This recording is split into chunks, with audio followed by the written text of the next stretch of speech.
కొన్ని రోజుల క్రితం ఓ బ్రో నన్ను ఒక విషయం అడిగాడు. ఆ విషయం ఏంటంటే, బ్రో నేను ప్రైవేట్ జాబ్ చేస్తున్నా, 30K శాలరీ వస్తుంది, జాబ్ మానేసి జాబ్ చేయలేకపోతున్నా, అది మానేసి గవర్నమెంట్ జాబ్ ప్రిపేర్ అవుదామని అన్నా. ప్రిపేర్ ప్రిపేర్ అవుతా, నువ్వేమంటావు బ్రో అని అడిగాడు. నేనే ఇప్పుడు నేను చేసే వీడియో ఆ బ్రోతో పాటు ఇంకా ఎవరైతే ఇంటిని, అమ్మా నాన్నని, అన్ని అంత ఎంజాయ్మెంట్ వదిలిపెట్టుకొని ఎక్కడో కోచింగ్ సెంటర్లో కానీ లైబ్రరీలో కానీ ఒక స్టడీ చైర్లో ఒక్క నిమిషం కూడా వేస్ట్ చేయకుండా చదివే వాళ్ళందరి కోసం వీడియో చేస్తున్నా. అండ్ ఈ వీడియోలో నేను చెప్పేదంతా నేను చూసిన పరిస్థితులు, నా ఓన్ ఎక్స్పీరియన్స్ మొత్తం కలుపుకొని వీడియో చేస్తున్నా. ఇది నా అభిప్రాయం మాత్రమే. ఫస్ట్ అయితే మీ వీడియోని లైక్ చేయండి. మీరు వీడియోని లైక్ చేయడం వల్ల ఈ వీడియో చాలా మందికి రీచ్ అయ్యింది అండ్ చాలా మందికి యూజ్ అయింది. మీరు కొట్టే లైకే నాకు ఆక్సిజన్ లాంటిది నేను చేసే వీడియోస్కి. ఎందుకంటే మీరు లైక్ కొట్టడం వల్ల ఇంకా నేను ఇంకా మోటివేట్ అయ్యి ఇంకా మంచి వీడియో చేయడానికి ప్రేరణ ఇస్తాయి. ఒక లైక్ అయితే కొట్టండి. అండ్ నార్మల్ గా గవర్నమెంట్ జాబ్ అని ఎందుకు ఇష్టపడతారు, ఎందుకు గవర్నమెంట్ జాబ్ అని బాగా అందరు లైక్ చేస్తారు గవర్నమెంట్ జాబ్ చేయాలని? దీనికి నేను కొన్ని రీజన్ చెప్తా. సో ఫస్ట్ రీజన్ వచ్చేసి, గవర్నమెంట్ జాబ్ వస్తే లైఫ్ సెట్ మావా. ఎందుకంటే అది జాబ్ సెక్యూరిటీ ఉంటుంది. ఫస్ట్ జాబ్ పోదు. మనం రిజైన్ చేస్తే తప్ప జాబ్ రిజైన్ కానీ మన మీద అలిగేషన్ కానీ ఫ్రాడ్ కానీ జరిగితే తప్ప మాక్సిమం ఎటువంటి పరిస్థితుల్లో జాబ్ పోదు. So job security. మనం జాబ్ లో జాయిన్ అయ్యి మన డ్యూటీ మనం కరెక్ట్ చేసి మన బాధ్యత మనం సక్రమంగా చేస్తే మనకి లైఫ్ లాంగ్ హ్యాపీగా ఉండొచ్చు. సో ఫస్ట్ వచ్చేసి జాబ్ సెక్యూరిటీ. నేను సెకండ్ వచ్చేసి ఫైనాన్షియల్ కండిషన్ అంటే ఇప్పుడు సపోజ్ గవర్నమెంట్ జాబ్ వస్తే మన ఫైనాన్షియల్ కండిషన్ ఎంతో కొంత ఇంప్రూవ్ అయింది, ఇప్పుడున్న స్టేజ్ నుంచి కొంచెం ఎదుగుతాం. So second reason.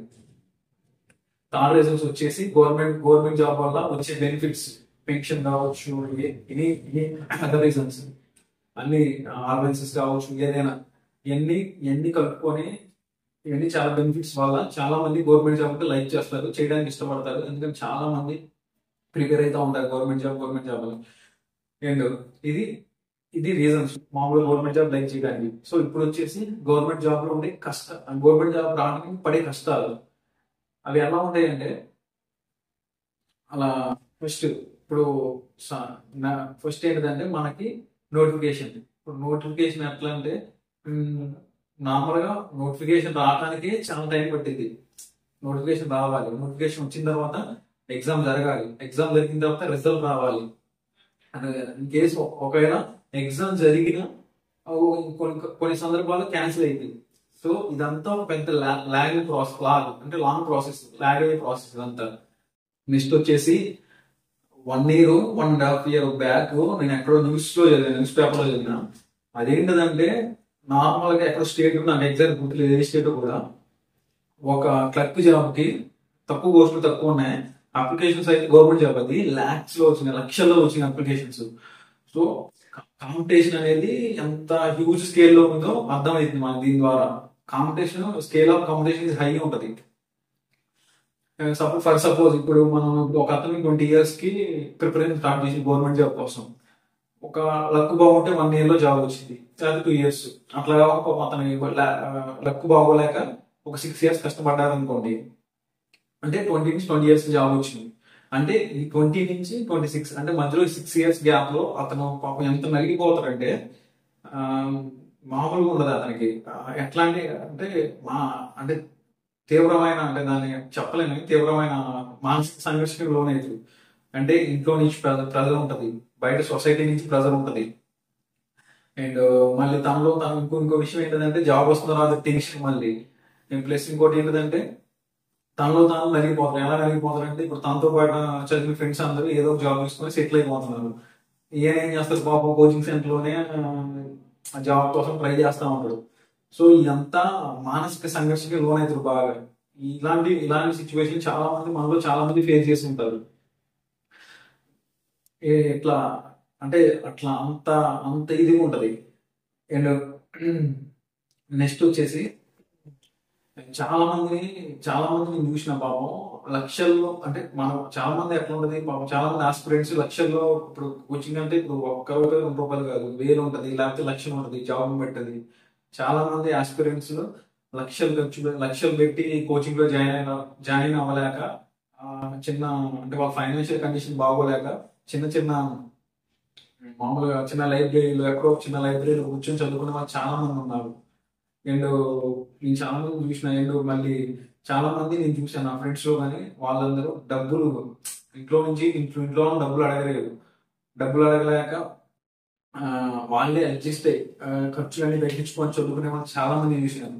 చాలా మంది చూసాను. ఇన్ని ప్రాబ్లమ్స్ ఫేస్ చేస్తారు పాపం, గవర్నమెంట్ జాబ్ ప్రిపేర్ అయ్యే వాళ్ళు. అంత పాపం అంత ఈజీగా రాదు గవర్నమెంట్ జాబ్.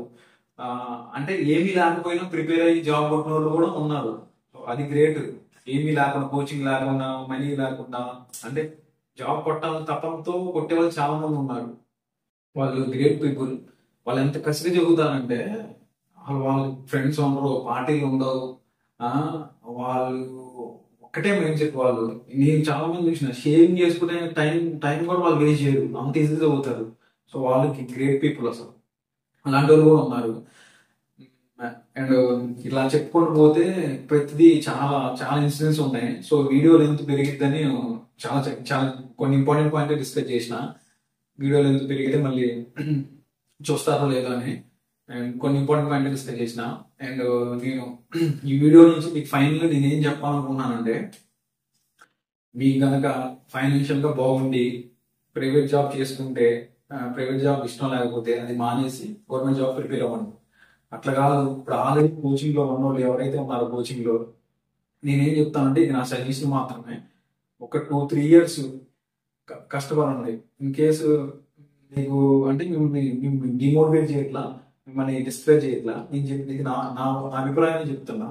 2-3 years కష్టపడండి. 2-3 years తర్వాత మీకు కష్టం అనిపించి మీకు కొంచెం ఇబ్బంది అనిపిస్తే ఫైనాన్షియల్ ఉన్నప్పుడు వేరే ప్రైవేట్ జాబ్ చేసుకోండి. ప్రైవేట్ జాబ్ చేసుకుంటే ప్రిపేర్ అయ్యే జాబ్ కూడా ఉన్నారు మన సొసైటీలో. సో మీకు మీకు ఎప్పుడైతే ఇబ్బంది అనిపించిందో అప్పుడు అక్కడ ఆపేసి మీరు ఆల్టర్నేట్ చూసుకొని ఫైనాన్షియల్ గా చదువుకుంటా ఉండండి. అందుకే జాబ్ చేస్తూ చదవడం చాలా కష్టంగా ఉంటుంది, తెలుసు కూడా. అందుకే అందుకే మీరు పెట్టే 2-3 years ఎఫెక్ట్ 100% పెట్టండి, ఖచ్చితంగా పెట్టండి 100%. సో ఆ ప్రిపరేషన్ ని కంటిన్యూ చేయండి జాబ్ చేసుకుంటారు. కొంచెం కష్టమే ఉంటది కానీ తప్పదు. ఎందుకంటే అట్లా చదువుకునే వాళ్ళు, అదే చదివి జాబ్ కొట్టడం చాలా మంది ఉన్నారు. వాళ్ళే మనం ఇన్స్పిరేషన్ తీసుకోవాలి. ఎందుకంటే పరిస్థితులు ఎప్పుడు మనకు అనుకూలంగా ఉండవు, మన పరిస్థితులే మనం అనుకూలంగా మార్చుకోవాలి. అట్లా మార్చుకున్న లైఫ్ లో ముందుకెళ్ళాలి. అదే. అండ్ ఈ వీడియో మిమ్మల్ని మోటివేషన్ అనలే కానీ నేను కూడా ఎలాంటి సిచ్యువేషన్ ఫేస్ చేసిన. నేను కోచింగ్ కి డబ్బులు వెళ్ళలేక, పైసలు లేవు, కోచింగ్ వెళ్దామన్నా పైసలు లేవు. నేను లైబ్రరీలో కూర్చొని చదువుకునేవాడిని. అసలు నేను అలా చదువుకొని నేను ఈ స్థాయికి వచ్చిన. నేను గవర్నమెంట్ జాబ్ కొట్టిన. కష్టం ఉంటది కానీ తప్పదు, ఓవర్కమ్ చేయాలి, అంతే కదా. అండ్ ఈ వీడియో వచ్చేసి ఎవరైతే గవర్నమెంట్ జాబ్ కోసం పాపం అన్ని వదులుకుని ప్రిపేర్ అవుతున్నారో వాళ్ళందరికీ వాళ్ళందరి కోసం వీడియో. అండ్ చేస్తున్న ప్రైవేట్ జాబ్ అయితే కంటిన్యూ చేయండి, కంటిన్యూ చేసుకుంటా ప్రిపేర్ అవ్వండి, ఖచ్చితంగా సక్సెస్ అవుతారు. మీరు సక్సెస్ అవ్వాలని నేను మనస్ఫూర్తిగా కోరుకుంటున్నా. అండ్ ఈ వీడియో మీ ఫ్రెండ్స్ ఎవరికైనా యూజ్ అవుతుందని షేర్ చేయండి. ఇలాంటి మంచి వీడియోస్ కోసం నా ఛానల్ తప్పకుండా సబ్స్క్రైబ్ చేసుకోండి. And thanks for watching my video.